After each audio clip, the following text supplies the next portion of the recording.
अस्सलाम वालेकुम and welcome back to my channel. कैसे हैं आप सब? उम्मीद है कि आप सब खैरियत से होंगे। हाँ जी, तो ये अर्ली मॉर्निंग है और अर्ली मॉर्निंग मेरे पास होता है एक कप ऑफ कॉफ़ी एंड साथ में मैं अपनी जो है ना टू डू लिस्ट बना रही होती हूँ, जो कि मुझे उस दिन के अकॉर्डिंगली जो जो काम करने होते हैं। टेलर के पास जाना है, मुझे जूते लेने हैं, मुझे बैग्स लेने जाना है, और जो आजकल आपको पता है मेरे घर में शादी वाला दौर चला हुआ है, तो मैं वो सारी चीज़ें जो है ना वो लिख रही होती हूँ।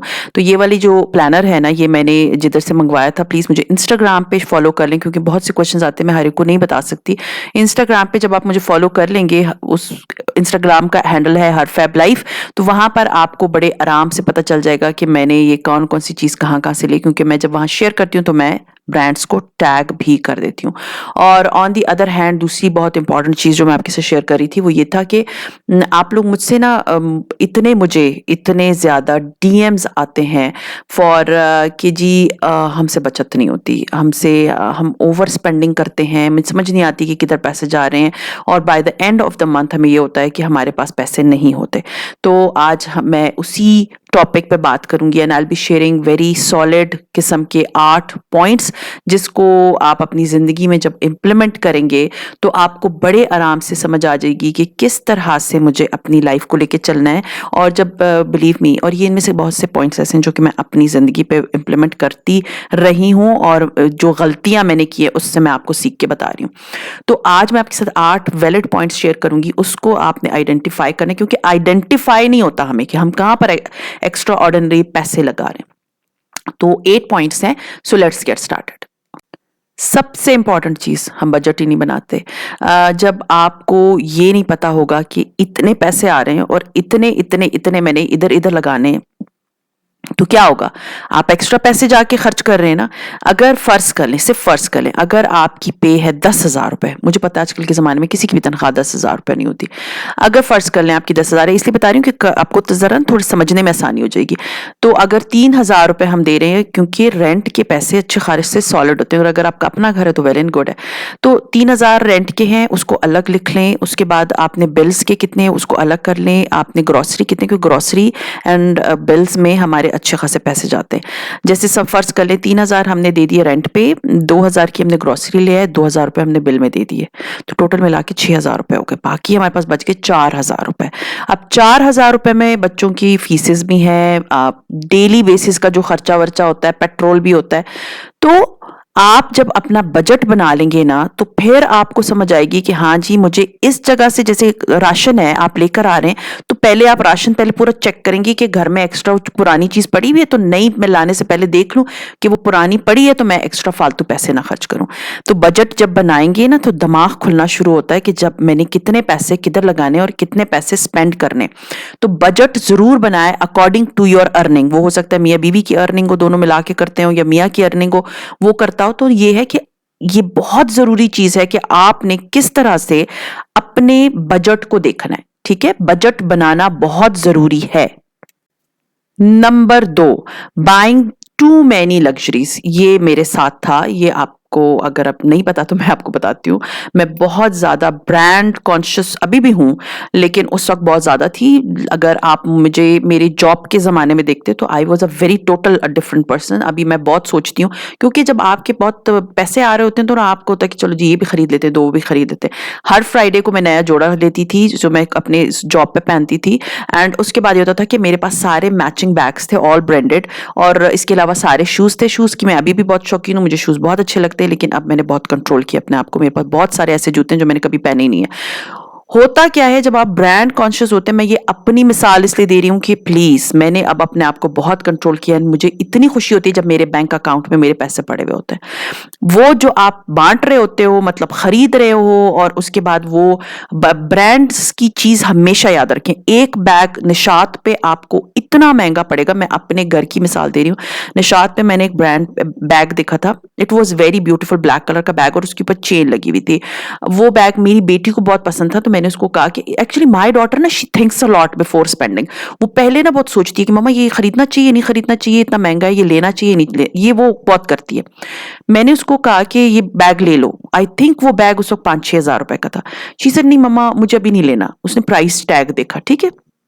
हम घर आए, दूसरे दिन उसने मुझे, आपको यकीन नहीं आएगा, उसने मुझे दराज पे उसी तरह का बैग दिखाया, उस पे चेन लगी हुई थी, नीचे ब्लैक कलर का बैग था एंड वो 800 रुपीज का था। मैंने उसको कहा बेटा इसकी क्वालिटी अच्छी नहीं होगी। शी सेड मम्मा मंगवाने में कोई प्रॉब्लम नहीं है। मैंने वो बैग मंगवाया एंड बिलीव मी अभी भी वो बैग यूज करती है। सो दराज पे चेक कर लिया करें, किसी भी और चीज को खरीदने से पहले। दराज मेरा कोई स्पॉन्सर नहीं हुआ, मैं आपको सिर्फ बता रही हूँ कि डिफरेंट ब्रांड्स पे वही चीज बहुत सस्ती, क्योंकि मोस्टली सारे चाइना से खरीदते हैं। तो बड़ा ब्रांड्स पे जाके ना ब्रांड कॉन्शियस नहीं होना चाहिए, क्योंकि ब्रांड्स ना सिर्फ आपको लूटने के लिए बैठे हुए। तो बहुत ज्यादा ब्रांडों की चीजें खरीद के ना अपने बजट को ना आउट मत किया करें। Next is very valid point, rely करना अपने क्रेडिट कार्ड्स पे और उससे अपने मंथ की ग्रॉसरी वगैरह सब करना। I still remember when I was in Karachi, तो मैं जब जॉब कर रही थी ना, तो वो उन्होंने बैंक वालों ने मुझे क्रेडिट कार्ड की भी चक्कर में लगा दिया था। तो क्रेडिट कार्ड में लेती थी और जब मैं इम्तियाज जाती थी ना, तो हमें होता था कि चलो इतनी स्नैचिंग होती थी कराची में, और मेरे साथ में सैब भी हुआ था कराची में, तो हमें था कि चलो हम क्रेडिट कार्ड ले जाते हैं तो उसको तो ब्लॉक भी उसी वक्त बंदा करा सकता है। तो मैं जब इम्तियाज एंटर होती थी ना, तो मैं क्रेडिट कार्ड, तो मुझे पता था कि पैसे मुझे बाद में देने या मेरे हस्बैंड ने पे करना है वो बिल, मैं इतनी एक्स्ट्रा ऑर्डिनरी जाके ग्रोसरी करके आती थी ना, क्योंकि क्रेडिट कार्ड पे जब आप स्पेंड कर रहे होते हो ना, तब आपको समझ नहीं आ रही थी, क्योंकि वो पैसे उस वक्त आपकी जेब से नहीं जा रहे होते, आप गिन के नहीं दे रहे होते। ये भी उठा लो, वो भी उठा लो, बच्चे भी मेरे साथ होते थे, बच्चे भी 10,000 चीजें ले रहे होते थे। अब जो है ना, वो क्रेडिट कार्ड का जब आप बिल पे कर रहे होते हो ना, और फिर इनकेस अगर आपका एक दिन बिल ऊपर चढ़ गया ना, आपके ऊपर पेनल्टी लगना शुरू हो जाती है। तो ये तो मैं उन सब लोगों के लिए बोल रही हूँ जो कि क्रेडिट कार्ड यूज करते हैं। जो नहीं यूज करते तो वेल एंड गुड, अच्छा नहीं करते। तो क्रेडिट कार्ड जब आप यूज करते हो ना, तो आपको फिर समझ नहीं आती कि आप पैसे किधर दे रहे हो, लेकिन आपको ये समझना चाहिए कि बाद में मुझे ये पैसे खुद लौटाने हैं अपनी जेब से। तो क्रेडिट कार्ड पे ना रिलाय मत किया करें, उससे चीजें बहुत ज्यादा मत लिया करें, क्योंकि वो आपका बेड़ा गर्क कर सकता है। Next is impulse buying. Impulse buying क्या होता है? मुसलसल खरीदे जा रहे हैं चीजें, मुसलसल खरीदे जा रहे हैं। बिलीव मी, आप ना अगर महीने में ना एक हफ्ता ऐसा रखें कि इस एक पूरे हफ्ते ना मैंने कुछ भी नहीं खरीदना, कुछ भी नहीं खरीदना, और अपने आप पे जबर करना है, और उसके बाद ये करना है कि मैंने ये जो घर में मेरी चीजें पड़ी हैं उनको मैं इस्तेमाल करूंगी, और मैंने कोई शॉपिंग नहीं करनी। तो believe me, you will save money like anything. क्यों? क्योंकि इम्पल्स बाइंग ना, मुसलसल तसलसल से खरीदना, वो होता क्या है कि आप वो चीजें भी खरीद रहे होते हो फजूल में। ये तो लाइक ऑनलाइन शॉपिंग आजकल बड़ी आसान हो गई है ना। तो ऑनलाइन शॉपिंग पे आप क्या करते हो? आप जाते हो, चीजें खरीदते रहते हो, खरीदते रहते हो, खरीदते रहते हो, कार्ट में डालते रहते हो, डालते रहते हो, और फिर जब आप वो आना शुरू हो जाती है, तो फिर आपके पास जो है ना, वो घर में मतलब इतनी फजूल चीजें आप खरीद के बैठ जाते हो, और वो खरीदने के बाद आपको पैसे भी देने ना, ऑफ कोर्स आपको वो इन कार्ड जब करें तो आपसे पैसे भी तो मांगेंगे ना। तो अपने आप को ना एक टारगेट दे दें कि महीने में ना एक हफ्ता ऐसा है कि जिसमें मैंने कुछ भी नहीं खरीदना, और या 2 हफ्ते ऐसे हैं जो कि मैंने एक हफ्ता छोड़ के एक हफ्ता इस तरह का गुजारना है कि जिसमें मैंने कुछ भी एक्स्ट्रा नहीं खरीदना। उससे होगा क्या कि आपके पैसे बचेंगे। एंड बिलीव मी, जब आपके अकाउंट में ना एक अच्छी अमाउंट पड़ी हुई होती है ना, अच्छी सॉलिड अमाउंट, तो आपके ही वारे न्यारे होते हैं, आप ही के पैसे बच रहे होते हैं, और वो पैसे आप अपने आप पे, अपने बच्चों पे, उनके फ्यूचर में कहीं इन्वेस्ट कर सकते हो। तो ट्राई करें कि मुसलसल मींस शॉपिंग मत किया करें। Next is more house than you need. The thing is, हम ना इतनी हमारे पास स्पेस नहीं होती जितनी हम चीजें ले लेते हैं। उसका मतलब क्या है कि अगर फर्ज कर लेना ग्रोसरी, आपका किचन छोटा है, तो इतनी ज्यादा ग्रोसरी मत करें कि आपको फिर ग्रोसरी बेडों के नीचे और अपनी अलमारियों में भी रखनी पड़े। उतनी खरीदें जितनी की आपको जरूरत है, उससे ज्यादा आउट ऑफ द वे जाके मत लिया करें चीज। आपको पता है कि ये मेरा घर है, छोटा घर है, तो इसमें मैं कभी भी 8 वाले बंदों का डाइनिंग टेबल या 12 वाले बंदों का डाइनिंग टेबल नहीं रखना। मुझे 4 वालों का रखना है कि 4 लोग हैं, हमारे लिए मोर देन इनफ है। कोई मेहमान आएगा तो हम सोफों पे बिठा के भी उनको खाना खिला सकते हैं, या सेंटर टेबल पे भी रख के दे सकते हैं। अगर दस्तरखान सिस्टम है तो वो कोयटा वाला वेल एंड गुड है, बट मैं सिर्फ एक मिसालें आपको दे रही हूँ कि उतनी चीज खरीदा करें जितनी आपके घर में जगह हो, उससे बढ़ के नहीं। अगर आपके ड्रेसिंग टेबल पे उतनी ही चीज रखें जितनी उसमें जगह है, ना कि फुल भरा हुआ है, हर चीज आपने लिए 6-6 8-8 दाने ली हुई है, नहीं। अपने आप को देखें, मुझे इस चीज़ की ज़रूरत है? अगर फ़ील होता है हाँ है और अभी मेरी ख़त्म हुई हुई है, तब मैं लूँगी, नहीं है तो मैं इसको कभी भी नहीं खरीदूँगी। तो जो एक्स्ट्रा ऑर्डिनरी चीज़ें घर की मीन्स जितनी जगह है उससे ज़्यादा खरीदना भी आपको क्या करता है कि आपको बैंक करप्ट ही कर देगा ना, जो आपके पैसे जब सारे उन चीज़ों पे जा रहे हैं जिनकी आपको ज़रूरत नहीं है। और एक बात याद रखें कि जब कोई चीज़ खरीदें उसको इस्तेमाल करें, उनको अलमारियों में सजा के मत रखा करें। इस चीज़ की मैं बहुत सख्त खिलाफ हूँ। आप कुछ खरीदें, उसको इस्तेमाल करें। चीज़ें इस्तेमाल करने के लिए होती है, इंसानों के लिए वो सारी चीज़ें अल्लाह ने आपको दी हैं, तो उनको इंसानों पे इस्तेमाल करें, ना कि वो अलमारियों में ना बर्तनों के ढेर लगाए हुए हैं और लाए जा रहे हैं, बस बर्तनों के ढेर लगाए जा रहे हैं, उसको इस्तेमाल भी कर लें। मशीनों के ढेर लगाए जा रहे हैं, खुद इस्तेमाल हो रहे हैं किचन में, ठीक है ना। उधर ब्लेंडर पर सजा के रखा है। पहले पहले ज़माने में तो खैर बहुत ही लोग ये आदतें होती थी कि ये फलां जगह से है, ढिमकान जगह से है, तो इसको तो मैंने तबरुक है, इसको मैंने इस्तेमाल नहीं करना। आप लोग मुझे बताया कि आपकी फैमिली में इस तरह के लोग बहुत से होंगे जो अभी भी नहीं इस्तेमाल करते होंगे। चीज़ें इस्तेमाल करें और उतनी खरीदें जितनी कि आपके घर में जगह है। बहुत से लोगों को मैंने देखा है, जो नेक्स्ट वैलिड पॉइंट है कि not knowing how much you have, यानी कि तनख्वाह आ रही है आपकी, फर्ज कर लें आपकी 50,000 रुपये तनख्वाह है और लुटा रहे हैं, और आखिर में जब बैंक में जाके अपना कार्ड इंसर्ट करते हैं एटीएम में, तो पता चलता है जी आपके पास पैसे ही नहीं है। अपने पैसों का ना हिसाब किताब रखा करें कि जी मैंने इतने पैसे किए थे। अभी तो नोटिफिकेशंस आ जाते हैं ना, पहले ज़माने में तो नहीं, पहले तो नहीं आते थे नोटिफिकेशंस।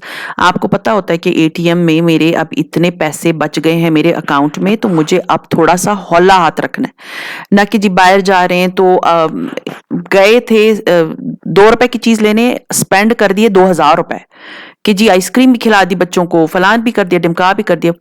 हाँ, वंस अ मंथ मैं नहीं मना करती, आप खिलाएं, बट एवरी वीक और every like after every second third day वो ना लग्जरीज में आता है, नीड में नहीं आती हैं चीजें।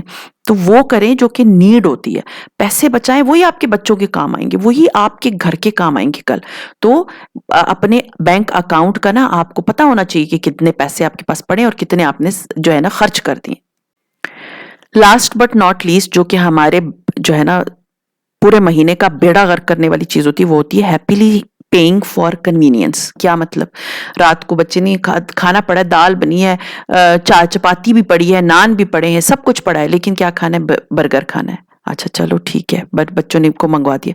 बच्चों को हम खुद बिगाड़ते हैं, ये बात याद रखिए, ठीक है। कल उन्होंने प्रैक्टिकल लाइफ में जाना है और आप नहीं होंगी उस वक्त उसके साथ। उसको कहें कि ये दाल बनी है, ये खाओ, कल मैं फिर ऐसी चीज होगी कि जब नहीं पड़ी होगी ना, नहीं पड़ा होगा खाना, तब बनाऊंगी। अदरवाइज क्या होता है, वो दाल अगले दिन भी पड़ी रहती है, परसों भी पड़ी रहती है, और फिर हमारे पास जो है ना हम एक्स्ट्रा ऑर्डिनरी पैसे लगा के बैठ जाते हैं कि जी ये भी खर्च कर दिया, उधर भी खाने पे लगा दिया, उधर भी लगा दिया, उधर भी लगा दिया।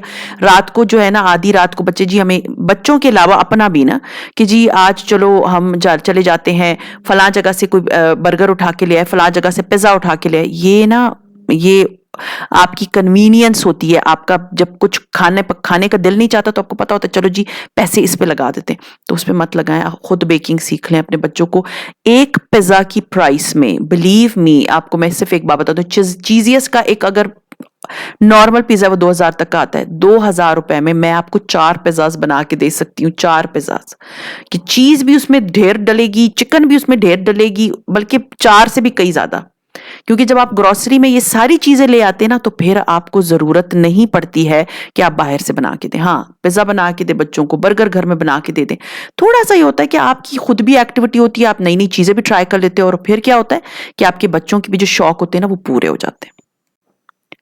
हाँ जी, तो ये बहुत मेरे सॉलिड और वैलिड टाइप के जो है ना, मैंने आप लोगों के साथ पैसे कहाँ हम स्पेंड करते हैं और उनको कैसे हम जो है ना वो उसको फुल स्टॉप लगा सकते हैं, मैंने आप लोगों के साथ 8 पॉइंट्स शेयर किए। होप आप लोग इनको, ऑफ कोर्स इसका सभी शिकार हैं, तो इस पे थोड़ा सा काबू पाएंगे। और बैकग्राउंड में मैं आपको बता दूं कि मैंने जो है वो अपनी थोड़ी बहुत पैकिंग स्टार्ट कर दी। मैंने सूटकेसेस निकाल दिए, उनको धूप लगा दी, उनको साफ कर दिया।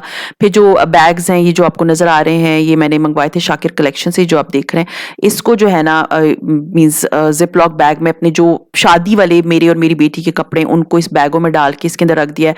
जूते वगैरह जो है ना वो मैंने निकाल के, तो क्योंकि डब्बे तो मैं नहीं ले जा सकती, जहाज पे जाते हुए आपको इतनी चीजें आप नहीं ले जा सकते, तो वो सारी चीजें जो है ना फिलहाल मैंने इस एक सूटकेस में डाल डाल के रखना शुरू कर दी है। दूसरा ये जो बहुत इंपॉर्टेंट था, ये जो आपको नजर आ रहा है, ये मैं लेकर आई थी, मेरे रोड पे जा रही थी तो वहां पर एक ये पड़ा हुआ था, मतलब 200 रुपए का था, और फिर दाना वाना मैंने ले लिया। तो ये जो बर्ड्स वगैरह आपके घर आती है ना, तो ये आप उनको पानी वगैरह और बाजरा वगैरह इसमें डाल के दे सकते हैं।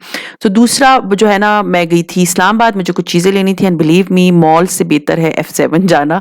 लोगों को लगता है F7 is very expensive, but वहां पर जो ज्वेलरी की शॉप्स हैं छोटी छोटी, मेरी बेटी ने थोड़ी बहुत ज्वेलरी लेनी थी, वो बहुत रीजनेबल पड़ जाती है। बहुत ही अच्छी किस्म की ज्वेलरी वगैरह जो है वो मैं इस्लामाबाद से लेने गई थी, और मैंने बहुत तरीके अच्छी मजेदार सी बनाई थी माश की दाल। एंड दूसरी जो चीजें हैं वो ये हैं कि आप लोगों में से बहुत से लोगों ने मुझसे पूछा था कि मैंने कल वीडियो क्यों अपलोड नहीं की। उसकी वजह ये थी कि मेरी थोड़ी तबीयत ठीक नहीं थी, मेरा थोड़ा शुगर हाई था, that was the main reason कि मैं फिर नहीं कर पाई। मैंने कहा चलो खैर कोई बात नहीं, मैं तो आज 2 दिन, एक दिन का ऑफ लेती हूँ तो मैं 2 दिन का ऑफ ले लेती हूँ। और उसके बाद ये था कि ये आप देख सकते हैं मैं F7 आई हुई थी। यहाँ मीन्स यहाँ पर सारी चीजें बड़ी रीजनेबल मिलती हैं। इस्लामाबाद सिर्फ नाम होता है ना कि एक्सपेंसिव है, बट यहाँ पर आपको मिल जाती हैं रीजनेबल चीजें। एंड मोस्ट इंपॉर्टेंटली आपने मुझसे पूछा था कि जो मेरे आलू प्याज वाला जो टोकरी है जिसमें मेरे आलू प्याज ये पड़े हुए होते हैं, ये गार्लिक और अनियन एंड पोटैटो वाला, ये मैंने कहाँ से लिया और कितने का लिया, ये मैंने, आप लोगों ने नहीं देखा वीडियो तो वो मैं नीचे डिटेल वाली वीडियो भी डाल दूंगी। ये मैंने लिया था ग्रीन वैली से, और ये मैंने लिया था तकरीबन 7,800 रुपए का। ये मेटालिक है, और इसके अंदर जो है ना बहुत कुछ आ जाता है। यू कैन से कि इसके अंदर आलू भी तकरीबन 5 किलो आ जाते हैं, ऊपर प्याज तकरीबन 2 किलो 3 किलो आ जाते हैं, और लहसुन अदरक तो वैसे भी हम थोड़ा थोड़ा सा खरीदते हैं, तो गार्लिक आ जाता है, अदरक तो वैसे भी आपको फ्रिज में रखनी पड़ती है। इसके अलावा जो मेरी मसाला दानी थी जो कि दराजे बनी हुई थी, और मैंने कल आपने देखा होगा कि उसको मैं खोल के उसके अंदर मैंने धो के फिर मैंने रखा था, वो मसाला दानी मैंने, आई डोंट रिमेम्बर मैंने पंजाब कैश एंड कैरी से लिया था या मैंने ऑनलाइन मंगवाया था, वो मुझे याद नहीं है। तो उसके बारे में मैं इस तरह आपको नहीं बता सकती, क्योंकि मुझे इतने मैसेजेस आ रहे थे कि प्लीज उसके बारे में भी बता दें। तो वो जो है ना मसाला दानी मैंने किसी आई थिंक शॉप से, हाँ मैंने वो ली थी फ्रॉम वेस्ट्रिच, वहां पर जो पासबान है मैंने वहां से लिया था। पासबान में एक बहुत अच्छी प्लास्टिक वाली शॉप है, मैंने वहां से खरीदा था ये वाला। तो होप आप लोगों को आज का मेरा जो व्लॉग है इंफॉर्मेटिव लगा होगा और बड़ा हेल्पफुल सा लगा होगा, और अगर अच्छा लगता है तो लाइक कीजिए, सब्सक्राइब कीजिए, शेयर कीजिए with your friends and family, and see you इंशाल्लाह ताला in my next vlog. Till then अपना बहुत ख्याल रखिए, दुआ में मुझे याद रखिएगा। टेक केयर एंड अल्लाह हाफिज।